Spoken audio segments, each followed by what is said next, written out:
जो माँ होते हैं वही अपने बच्चे की हमेशा पास रहते हैं और उसे बड़े करके स्वयं माँ बना देती हैं, क्योंकि जो लड़की योग्य हो जाती है उसकी वह शादी कर देती है, लेकिन वह भी माँ बन जाती है।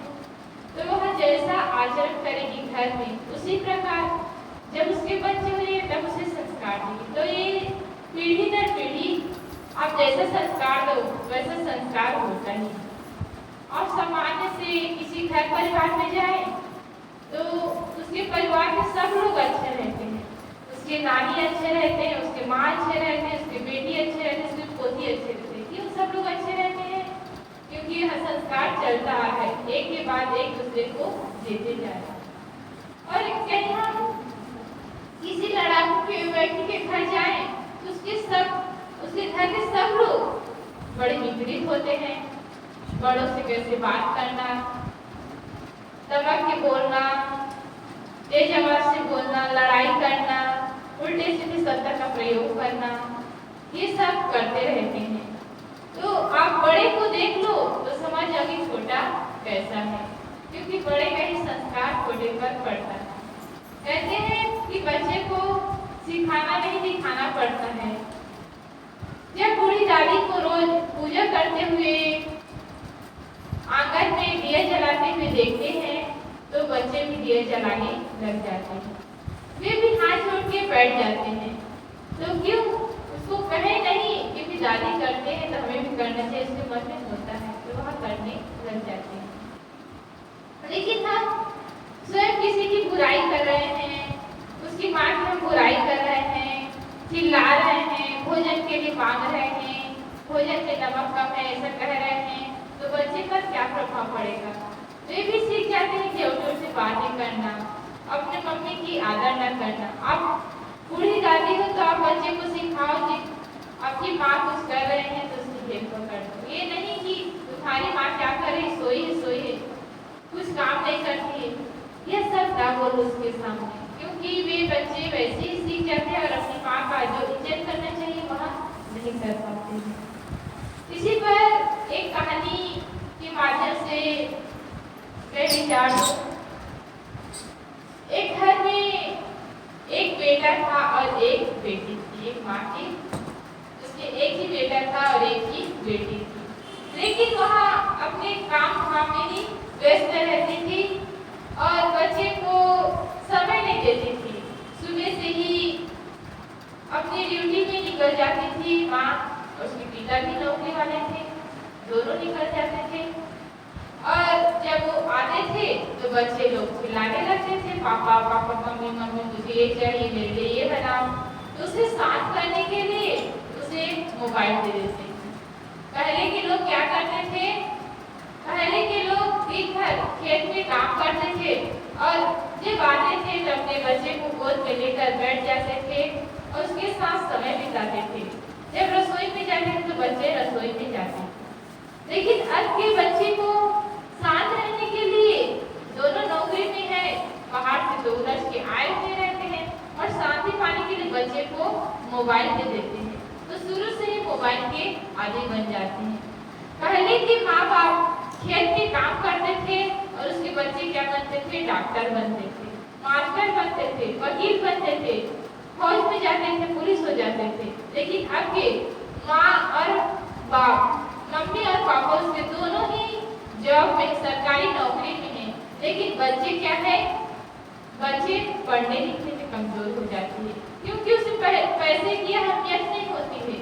वह माँ बाप को, बूढ़े माँ बाप को जब खेत से आते हुए देखते थे और उसके लिए थोड़े थोड़े पैसे इकट्ठा करके उसे देते थे तो बच्चे को भी पीड़ा होती थी कि हमारे माँ बाप इतने दिन भर धूप में काम करते हैं तब हमारे लिए एक पैसे जोड़ते थे, तो उसकी मेहनत रंग आती थी। लेकिन अब के माता पिता कुर्सी में बैठ के काम करते तो बच्चे को उतना प्रभाव नहीं पड़ता, पैसे की कीमत ही नहीं जानते हैं। तो हमें चाहिए कि हम बच्चे को सिखाएं कि पैसा कितना मुश्किल से आता है, कितने मेहनत से काम करना पड़ता है, तो वो पैसे की कीमत जाने और अपनी पढ़ाई में मन लगाए और सोचे कि हमारे माता पिता हमारे लिए इतना मेहनत करते हैं, हमें बाहर पढ़ाने भेजते, तो हमारा भी दायित्व है कि हम अच्छे संस्कारित हो और अपने पढ़ाई लिखाई करके माँ बाप की सेवा करें। तो मैं एक कहानी कह रही थी, उसकी लड़की शादी योग्य हो गई थी तो उसकी शादी करवा दी गई। तो लेकिन वही माँ और बाप दोनों जॉब में थे तो अपने बच्चे को अच्छे संस्कार नहीं दे पाए उसकी लड़की को। तो बचपन में माँ बाप की लाडली तो रहती है, कुछ काम वाम नहीं करती थी, तो वही स्वभाव वही व्यवहार ससुराल जाने के बाद हो गई। वह काम करने में आलस करने लगी और जो उसकी सास, उसके माँ, उसके देवर, उसके पति सब थे उसको जवाब देने लगी, मैं बड़ी घर से आई हूँ, मैं ये काम नहीं कर सकती। और खाना बनाती थी तो मिर्ची ज्यादा हो जाता था, नमक भी ज्यादा हो जाता, क्योंकि वो बनाना ज्यादा सीखी ही नहीं थी। उसके माँ बाप से कर लेते थे, अपने बेटी को काम करवाना नहीं चाहते थे और इस कारण वह सीख नहीं पाई थी। तो उसके सास कुछ कहे तो कह देती थी, आप ही बना लो, मुझे क्यों कहते हो। नमक में कहते थे नमक ज्यादा है तो पानी मिला लो और खा लो, मुझे जोर जोर से बोलने लग जाती थी। अब नए नए शादी हुई रहती है तो उसके बाद कुछ दिन के बाद 8 दिन 15 दिन के बाद मायके जाती है तो उसके पिताजी उसे लेने के लिए आए। तो घर में जितने भी सदस्य थे तो उसके मन में थी कि उसका नाम मनोरमा, तो कहे कि मनोरमा अभी जा रही है, नाम तो मनोरमा है लेकिन सबके मन को नाखुश करके रखी है, किसी के मन को मोह कर नहीं रखी, खुश करके नहीं रखी है। तो ये जा रही है तो भगवान करे ये कभी वापस ना आए। वह सब प्रार्थना करने लगे कि उसके स्वभाव को देखकर वह बहुत बोलती थी, सबको जवाब देती थी। तो वह चली गई, तो अपने घर में गई तो पिता के साथ पिताजी पूछे कैसे घर वाले, तो कहे सब लोग बहुत खराब है, मुझसे अच्छे से बात नहीं करते हैं और सब मेरी काम में रोकते रहते हैं, कोई मुझे पसंद नहीं करते। तो कहे बेटा धीरे धीरे सब ठीक हो जाएगा। कुछ दिन बाद बीती तो सब लोग वह देखने आई कि मुझे कोई लेने क्यों नहीं आ रहे हैं। तो उसके पिताजी से वह लड़की कहती है, पापा बहुत दिन हो गए मुझे यहाँ रहते, मुझे क्यों लेने नहीं आ रहे हैं। तो उसके पिताजी समझ गए, जरूर तुमने ससुराल वाले को तंग किया है, परेशान करके रख दिए है, इसलिए वह नाखुश है, इसलिए तुम्हें ले जाने के लिए नहीं आ रहे हैं। तो पिता थोड़ा समझदार थे, उसने कहा बेटी आप चाहती हो ना आपसे सब कोई खुश रहे, अच्छे से बात करे, सब लोग आपके वश में रहे, कोई आपको कुछ रोके ना टोके ना। तो मेरा एक मंत्र है, उस मंत्र का जो आप प्रयोग करोगे उसके बाद सब लोग आपके वश में हो जाएंगे। तो कहे ये मंत्र ना 1 महीने तक प्रयोग करना पड़ेगा, तभी यह सिद्ध होगा, तभी यह तुम्हारा जो मनसा है तुम्हारे वश में सब लोग रहे वह हो पाएगा और सब तुमसे अच्छे से बात कर पाएंगे। तो ससुराल वाले तो उससे नाखुश थे, इसलिए उसे लेने के लिए नहीं आए मनोरमा को। तो उसके भाई को कहे उसके पिताजी जाओ इसे पहुंचा देना।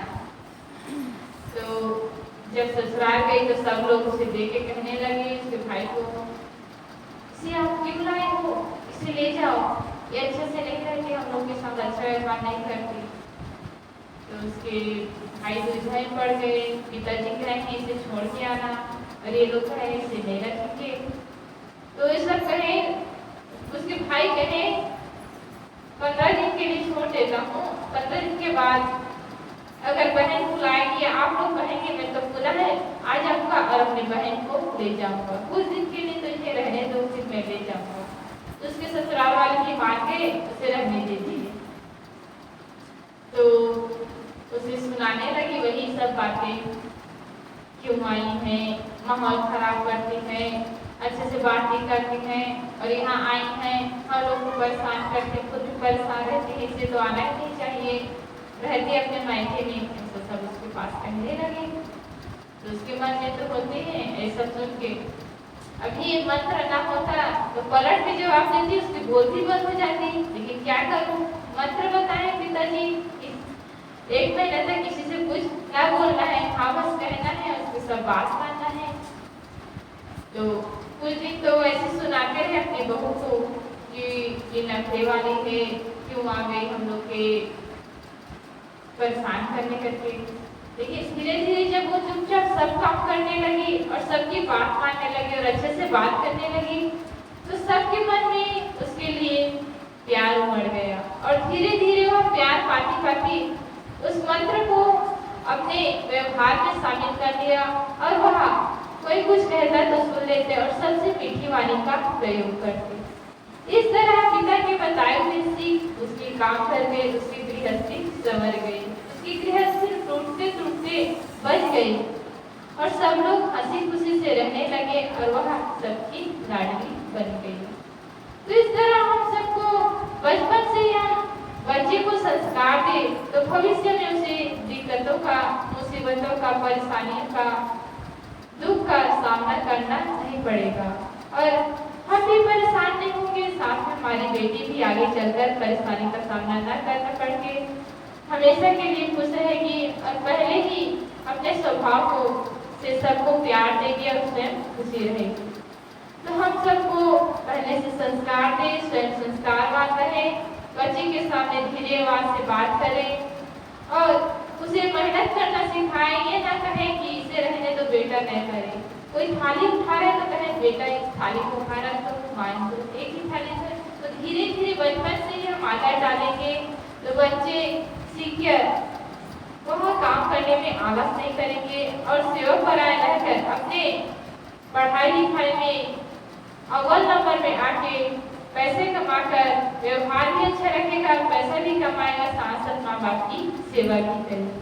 तो इस तरह पहले से संस्कारवान होकर बच्चे को भी संस्कारी करना चाहिए। इन्हीं शब्दों के साथ अपनी वाणी को विराम देती हूँ। बोलिए सद्गुरुदेव की जय।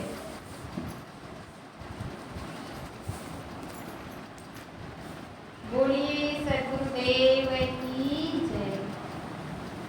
अभी हम सब स्वरूप साहिब के द्वारा